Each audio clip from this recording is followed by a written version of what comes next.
So the next four traits that he highlighted all had to do with love, different aspects of love. And I know that there are different names for love, and the Lord orchestrates a lot of those throughout the Bible, but he called them four different names to highlight the four different aspects. So the first one that he did, which this is trait number 6, is tender love. This is the compassionate father heart of God love, the tender side of it, the grace, I guess, would be a good word to sum that all up. And so he was asking, does your life exude that tender love? Number 7 was tough love. This as a leader is always a very difficult love to exude in your life and to hold people to. It speaks truth, and it holds people to account, and it disciplines, and it confronts. This kind of love is something that we need to have in our own lives, but we also need to be and have the freedom to express to other people, whether it's something that we see that needs to be addressed, or if there's something in our own lives that people need to address. We need to be open to receive and to give tough love. Number 8 was sacrificial love. And sacrificial love, again, putting ourselves out there and sacrificing our time and our energy for the ministry and the people that we love and our families and whatever it is that God's called us to. Are you sacrificing yourself? Are you constantly getting up on that altar and allowing the Lord to have all of you, a living sacrifice before Him? Going back to the tough love as well, I just remembered this, I just had on my notes there.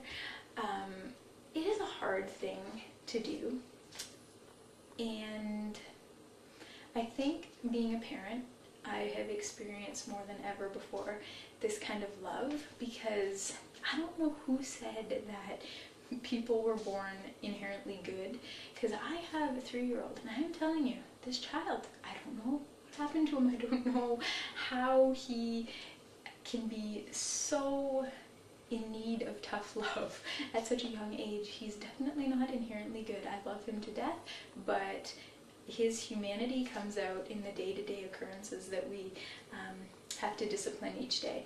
And you know, as I reflect on my love for my son, I would never want anything less than the best for him. And I know that the tough love and the discipline and the confrontation of his behavior is part of that. And the Bible talks about that. It says that that a father who loves his children will discipline them. And it's the same with the Lord. He will discipline us because He loves us, because He wants correction, because He wants to bring us closer to Himself.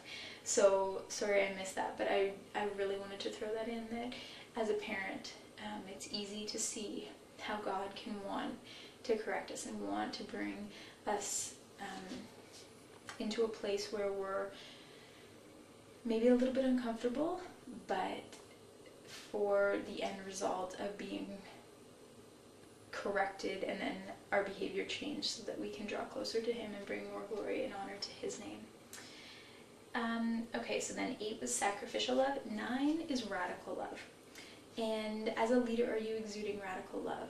Is that something that you're going beyond the call? You're passionate, you're crazy about your calling, you're crazy about the things that God's calling you into. Radical love is, I think of the word radical and it's just like complete abandonment, complete, just like jumping off a cliff, you know, and not being completely blind and not knowing what's going to happen, but just trusting that God, He's going to catch you. You know, it's like faith completely. Radical love just demonstrates so much faith, because we just trust that, okay, God, I am going to, you know, love this person in ministry, or love the thing that You've called me to so much that I will risk everything, and I will lay it all down for You. So are you exuding a radical love in your life? And number 10 that he talks about is the character of Christ. He obviously sums the whole book up in that Jesus Christ is our example, and He is a man of character and integrity, the God man that most people call him. And you know, it's funny because when I think of Christ, I'm in awe of his character. Truly, when you study who he was, everything is congruent in his life. You know, he wasn't one person to a certain group of people and then completely change around and was another person to a different group of people. He was the same always. And I mean, I know that's a reflection of God, right? He's the same yesterday, today, and tomorrow. And I love that, and I really believe that character is such an important part of our calling as leaders.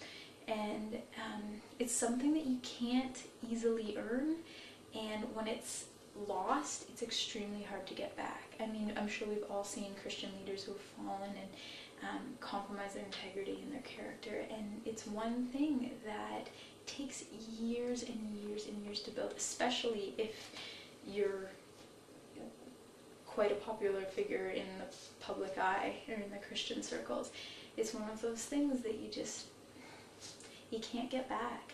And so I just encourage you that now, while you're in the small beginnings, to really start to build your character and to take baby steps and allow it to be cultivated and allow God to do what he needs to do now, so that you're going to be ready for the next step and you're not going to be lacking anything or feeling as though you need to catch up, but God's going to be working in your heart and working in your spirit and taking you to the places that you need to go. I had this picture of a huge pair of shoes, and it was like these little feet were trying to fit in these big pair of shoes and walk around. And my daughter often does this. She tries to put my boots on, and her feet are like this big and my boots are like this big, and it is just not effective. It is not an efficient way for her to get around. Really, it's she falls all the time, and God kind of reminded me through that I do not need to step into something that's too big for me. God is gonna prepare me, and my feet will be the right size for those shoes that he's called me to walk in.